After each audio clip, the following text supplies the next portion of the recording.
Yo, what up YouTube? It's your boy Legend and I'm back with another video. You already know what this is just by looking at the thumbnail. Now if you guys enjoyed the video, make sure you hit that like button, subscribe while you're at it. But without further ado, let's just get into this intro so we can start this what if. But I won't give up, I'll never stop till I wash up on the sand or my heart finally stops. I will be the best, headed out for change, I just started on my quest. Yeah, the world will know my name, I'm excited, I'm obsessed. No one in my way but myself and a test. Yeah, I will be the best, yeah, I will be the best. Life is just a game, I'll be playing till I rest. I'll be there to claim my own spot among the best. Deep within my mind, I'll put all my fear to rest. Cause I will be the best, yeah, I will be the best. The four shinobi finally reached the tower of the Hokage along with their Anbu escorts. You know, we still don't have names. And unless we want problems on top of problems, we better come up with some quick, stated Naruto, softly enough that only the other three could hear. I've got it handled, replied Zabuza. Upon entering the office of the third, the teens noted that there were Jonin in the room, eyeing them harshly. Kakashi, Asuma, Guy, and Kurenai must be checking out the competition, thought Naruto, looking up the third side, and smiled. Ah, Zabuza-san, I see you've returned, like you said. Then he turned his gaze towards the teens and eyed them at a time. And these, I assume, were the students you were talking about before? The three boys were stunned. Not only was Sarutobi talking to Zabuza like they were friends, but he had told him about them. Hi, Hokage-sama.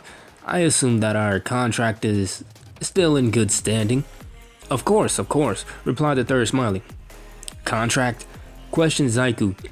What exactly have you been doing, Zabuza-sensei? Gaara glared. I'm curious as well. Simple, really, stated the Jonin. I agreed to give any information about the sound to Sarutobi in exchange for asylum for us, and instatement into the Leaf's ranks. Sarutobi nodded. I had been receiving increasing reports of activity at the Sound border, so when Zabuza-san appeared with very vital information, it was a blessing. Taking a puff of his pipe, he continued, I was at a loss. On the one hand, I had a valuable source of information to keep my village safe at my fingertips. On the other hand, that source was one of the missed 7 and a dangerous missing nin. So you chose the lesser of two evils, said Gaara. If things got suspicious, you could send an Anbu team after him. Whereas you would have to fight an entire village if you didn't take his information. That's exactly it, replied the third. Now, I am instating you three as Leaf Genin, and Zabuza, you will be their Jonin sensei. Reaching into his desk, he pulled out 4 headbands. Now, I have other businesses to attend to, as I'm sure you do too. The 4 gathered their forehead protectors and made their way to the hotel. They don't trust us, as far as I can throw us, stated Zaiku. Zabuza only nodded. We've had an Anbu team watching us since we left the tower. This is going to get irritating, grunted Naruto. Hokage's office. I don't like this, Hokage-sama, said Asuma. An S-class missing nin and 3 kids that look like they could decimate a Jonin each? Sarutobi laced his fingers together and rested his head on top of them. I know, but I won't go back on my word, and everything Zabuza said was 100% accurate. However, I do have Anbu to tell them. Kakashi closed his visible eye and leaned against the wall. Do you think an Anbu team can handle them? The third shrugged. I don't know. Konoha Hotel. Zabuza handed them a form each. These are your forms for the Chunin exams. Now, your names. He pointed to Naruto, aka Red. Then Zaiku, Oi, Blue. And finally, Gaara, Kuroi, Black. Naruto snorted and pulled down his mask. That's it? Zabuza cocked an eyebrow.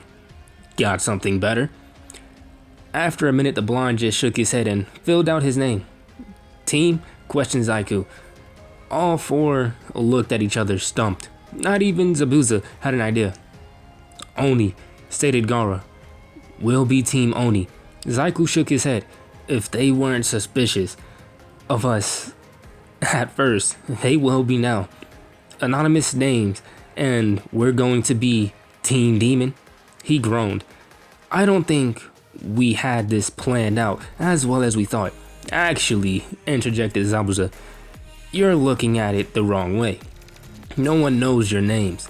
You're new arrivals and already getting. And your team name is Oni. You three have mystery and surprise on your side. Fear will cut your fighting down to a minimum. Eyeing each other, Naruto and Zaiku agreed and resigned themselves to be Team Oni. Another 10 minutes, things were unpacked and paperwork was filled out.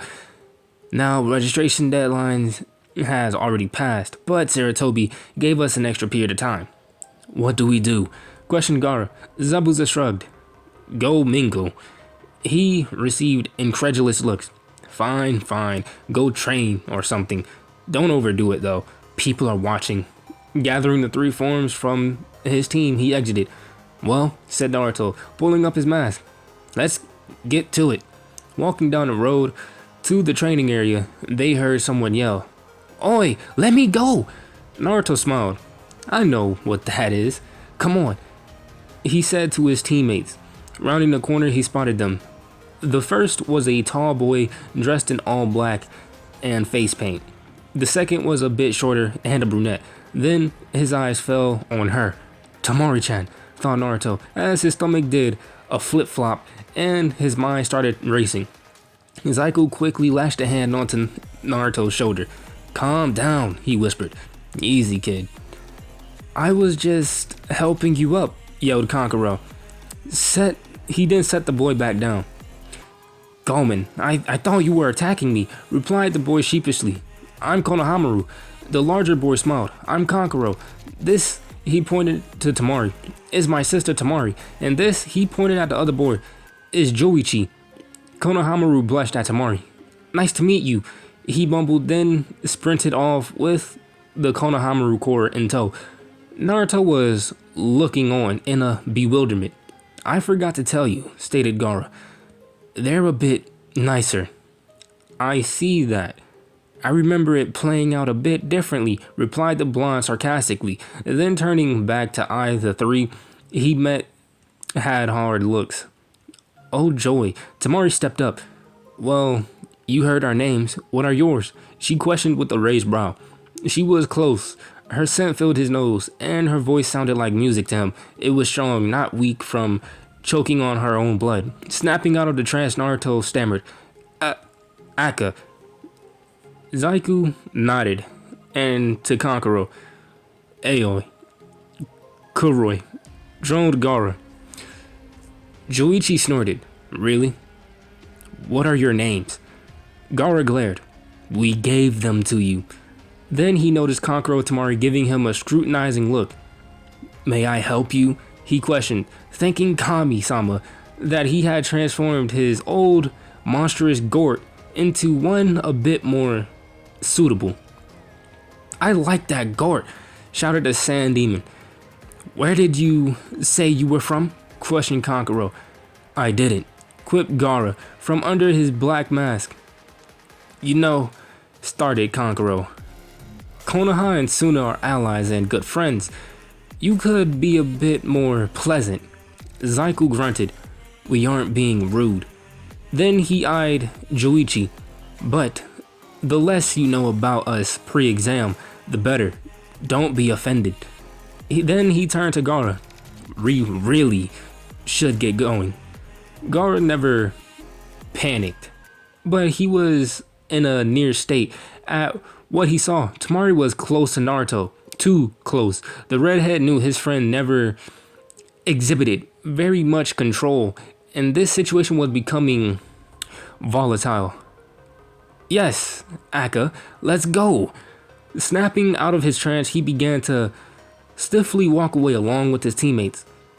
I think he likes you, stated Kankuro smugly. Joichi laughed. I think he was just ogling her, like most guys. Temari gave a nervous laugh. Yeah, true, she had been ogled before by men, but this Akka only stared into her eyes. Ogling requires a head-to-toe visual exam. Finally, reaching the training grounds, Zaiku looked at Naruto's misty eyes. Oi, you okay? Naruto slapped on his mask of happiness. Yeah, sure, he replied. Liar, barked Kyubi. We've known you for a long time. Don't put on that fake happy tone for us, replied Gaara. Then he shrugged. Like you said, it'll work out in the end. Nodding, Naruto looked at his friends. Thank you too. Then he stepped back into his taijutsu stance. Ready? Let's begin, said Zaiku as he squared off against the blonde. Konoha Diner. The senseis of the four gaining teams entering the Chunin exams were treating them all to lunch when a completely winded Iruka came blasting through the door and went straight to their table. Iruka sensei, exclaimed Kiba. What the hell is wrong with you? Have you seen those new guys? He gasped. The four Jonin nodded. We have as well, came a voice from a table over. One look revealed the Suna team. Iruka shook his head and composed himself. No, I mean, have you seen them fight? Kurenai cocked an eyebrow. No, have you? Guy grabbed an extra chair and indicated for the Chunin to sit. Arigato, Guy-sensei, he replied, taking a gulp of water. As the Suna team gathered around, he eyed them. They're not normal. Kakashi cocked an eyebrow. He had expected those kids to be a bit scary with being trained by Momochi Zabuza. What do you mean by not normal how? Iruka looked at him like a deer in the headlights. Well, I was doing my normal patrol route since the academy is out for the tuning exams when I heard something that sounded like fighting. He took a deep breath. I walked around to the Team 7 training ground clearing and I saw them. The one in blue and the one in red were engaged in taijutsu while the one in black was sitting in a meditative state. Temari piped up. We found out their names. Well, at least what they call themselves. Noticing the questioning glances, she continued. Akka is the blind, Aoi is the white-haired guy, and Koroi is the redhead. When she finished, she nodded to Iruka to continue.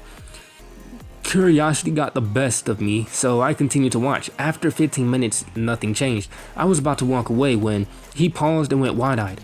They began releasing their chakra. He took another drink of water, his hand shaking violently. The first one was a white-haired kid. Aoi, I felt like I was being chilled to my bones. Once it was over, he vanished, only to reappear and began sealing. I couldn't hear the jutsu, but soon enough, ice needles started to hit a group of targets. So he used an ice jutsu. So what? Questioned Asuma. That just means he's a Iruka slammed his hand down onto the table. In midsummer? At high noon? Think, Asuma-san. There was zero water around. He just made ice. Neji interjected. A bloodline limit, possibly. Sakura pondered out loud. Couldn't the night aim make water appear? He could collect and condense the moisture in the air, replied Kakashi. What about the other two? Iruka passed on. The next was the redhead, Koroi.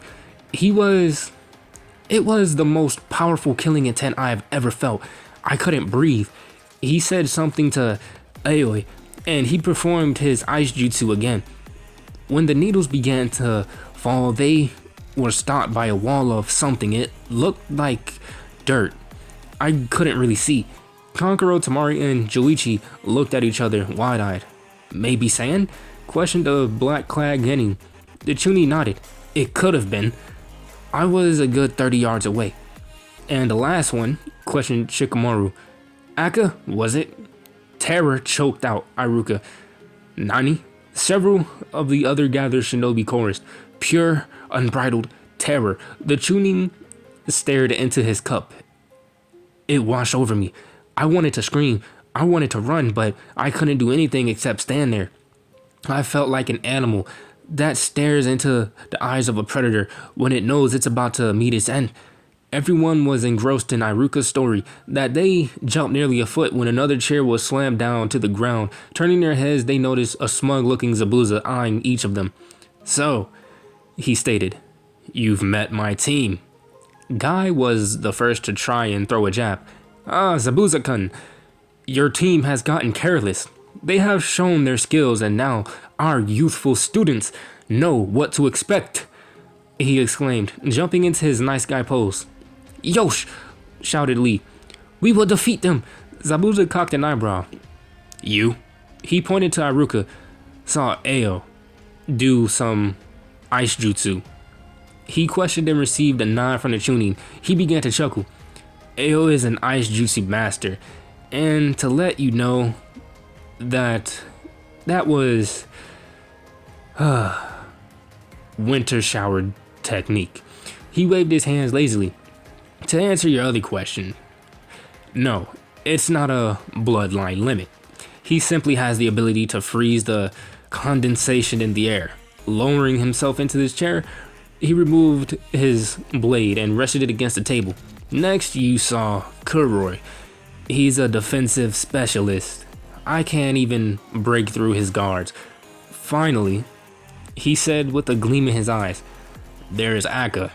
His power lies in his phenomenal strength and quickness. It is my team." "Why would you reveal so much about your team?" questioned Kakashi. We know more now than we did with Iruka." Zabuza sighed. "What do you really know? That their chakra is overpowering, that Ao uses ice, Kuroi is defensive, and Akka is strong and smart? In reality, I haven't told you anything, and you haven't seen Ao nor Akka's Kenjutsu. I could rattle on about what they can do, but knowing about it and staring it in the face in combat are two different things. You know that, copy ninja." Noticing all the hard gazes, even from the normally upbeat guy, he sighed. "Listen, the main reason is because we're all on the same side here." Then he hardened his gaze as much as theirs. "And if the shit hits the fan, you know to get the hell out of their way." Without another word, Zabuza left the restaurant. "Avoid them," said Shino, breaking the silence completely. Kakashi nodded. "If they were trained by Momochi Zabuza, then they have no problem killing." Kakashi sensei, who is he?" questioned Hinata. "He is a formerly S-class missing nin from Kiri," he replied. "Now, however, he is the Jonin sensei of the new Genin." A surprisingly thoughtful guy chimed in. "Also, he is one of the legendary 7 swordsmen of the mist, so it's safe to assume that those boys that have swords are quite formidable with them." "How troublesome," droned Shikamaru. "He was right. We don't know anything about them." Konoha Hotel. Seeing Zabuza enter the room, all 3 teens eyed him. "Well?" questioned Zaiku and Naruto. "It worked perfectly," replied the Jonin. Gar nodded. "Good." Then he eyed Zabuza and noticed him clad in the typical Konoha Jonin outfit, save his normal face bandages and lopsided forehead protector. "Nice outfit." The Jonin scowled. "Bite me." But guys, I'm going to end it off right there. If you guys liked the video, make sure you hit the like button, subscribe right at it. But without further ado, I'm out, and I will see you guys in the next one. Peace.